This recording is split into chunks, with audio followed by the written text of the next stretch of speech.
Welcome back to season 2 of Bo Don't Lie with yours truly, Umfra.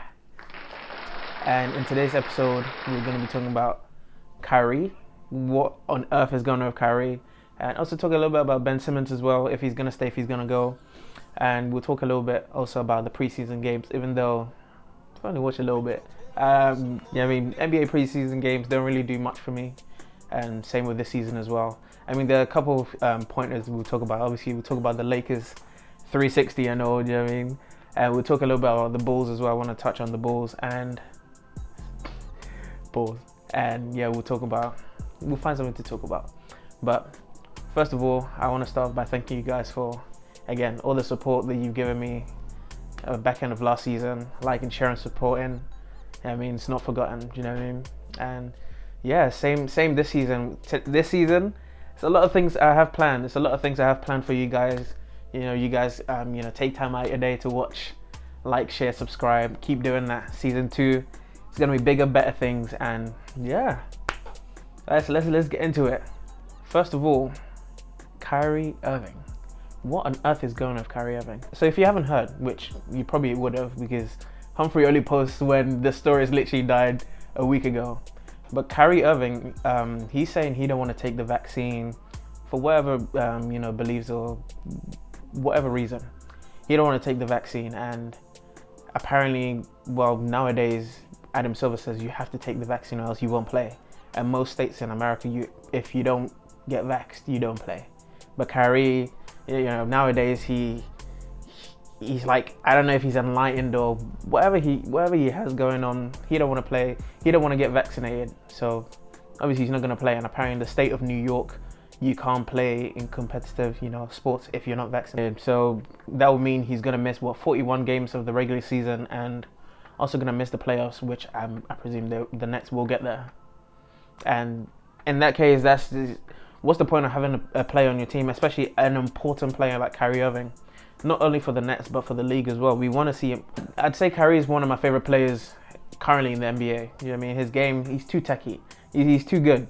For someone to miss 41 games and miss, half of the playoffs, that's going to hurt his, I want to say his brand, but borderline is I want to see Kyrie play. Do you know what I mean? And if he's missing 41 games, well, then I'm available. You know what I mean? I'm available.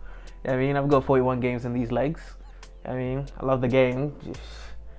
I can set some screens. I can block some shots. Not really. Deadly from 3. Don't leave me open. And so yeah, Sean Marks and Steve Nash. If you're watching this, which I know you probably are, hit my line. I got 41 games in these legs. So let's make it happen. Let's make it happen. But Kyrie, he not only is he hurting the team, he's hurting the 2 star players that actually, KD got him there, but James Harden joined because of them too, because of Kyrie and KD. But what's his name? Kyrie's already won a ring with LeBron, and Kevin Durant's already won 2. James Harden's coming to the Nets, so he can win himself one as well.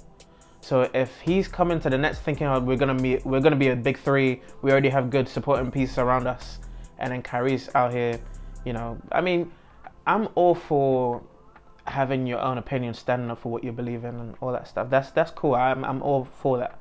But if it's at a detriment to your peers and the people that support you and the people that you work with, then it comes across a little bit selfish to me. But and I'm hearing stories about Kyrie might retire if he gets traded, but then he comes on Instagram Live talking about, don't believe all the stories. I'm not going to retire stuff. He was going on about. He was saying a lot of nothing.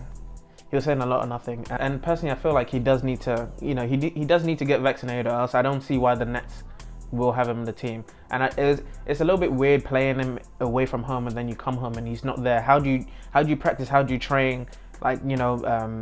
Forming partnerships, chemistries and stuff like that. It just offsets the whole thing.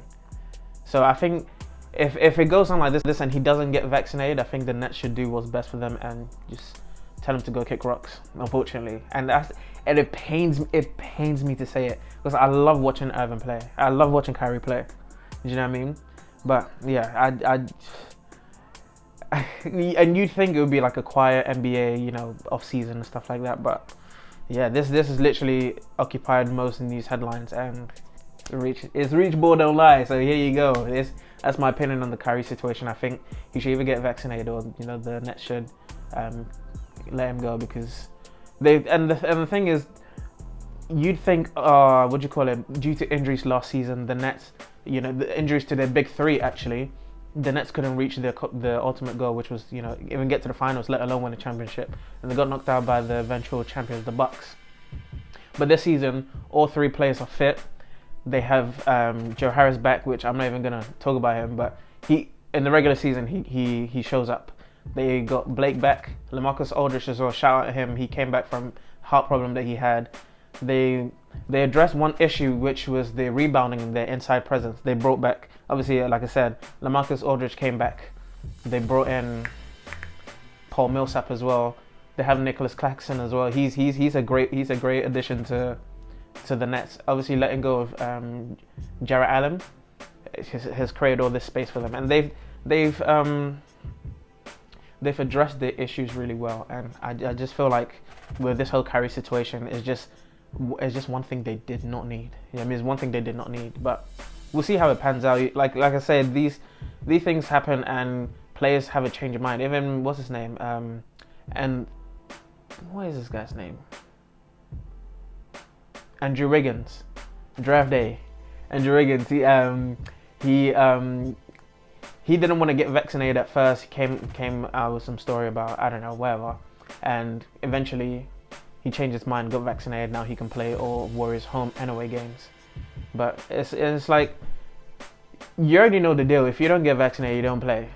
Do you know what I mean? Like, I'm double vax. Like I said, get me in, coach. I've got 5 points for you, but I can be an addition. Do you know what I mean? Like, get me in there.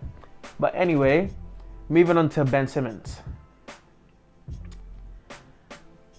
At the back end of last season, like we were going through all the whole playoffs and stuff like that. I thought the Sixers were gonna trounce the Hawks, but that didn't happen. Ben Simmons came out. No, Doc Rivers and Embiid came out. They actually kind of turned on Ben Simmons a little bit, and it got a bit ugly. And I thought, yeah, this is it, because Ben Simmons has to leave. And over the years, like 2-3 years, I've been asking a couple of my friends, who would you rather have, Ben Simmons or Embiid, like to start your team? Because I think, obviously, with the Sixers, they had a terrible run where they were awful, and they were just tanking to get high draft picks. So when they got number one pick, got Ben Simmons and Embiid, you'd think it'd work. But with what Ben Simmons had to offer, he wasn't really a great shooter. Most of his game is inside the paint, and obviously running the offense for kick out threes and alley-oops to centers and stuff like that.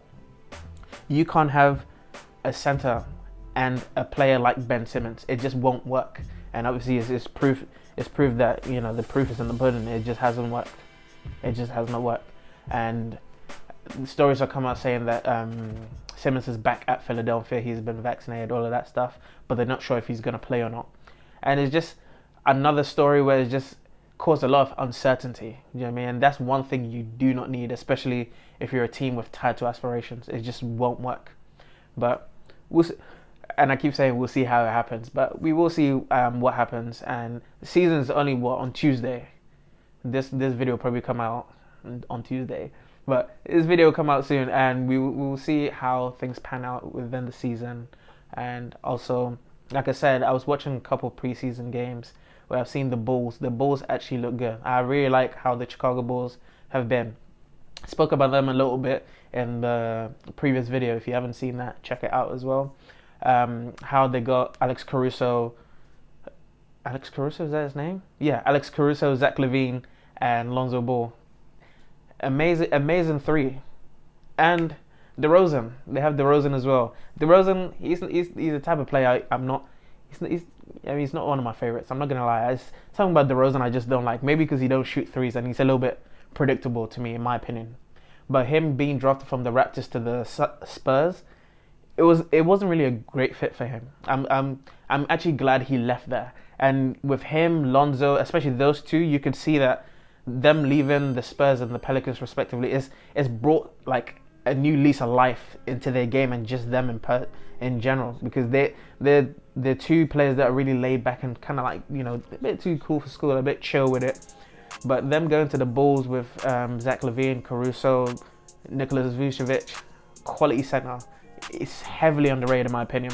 And they have a great team formed over there. In preseason games, they've been blowing out teams. Sure, they've played the Cavs like twice and other teams, but you have to beat who's in front of you, and they've beaten these teams in style. I really like how they've turned out. Obviously, like I said, they've got the head coach, Billy Donovan. I miss him at the peak, I can't lie, but they've got a Hall of Fame coach in Billy Donovan, and I think they could do some special things this season.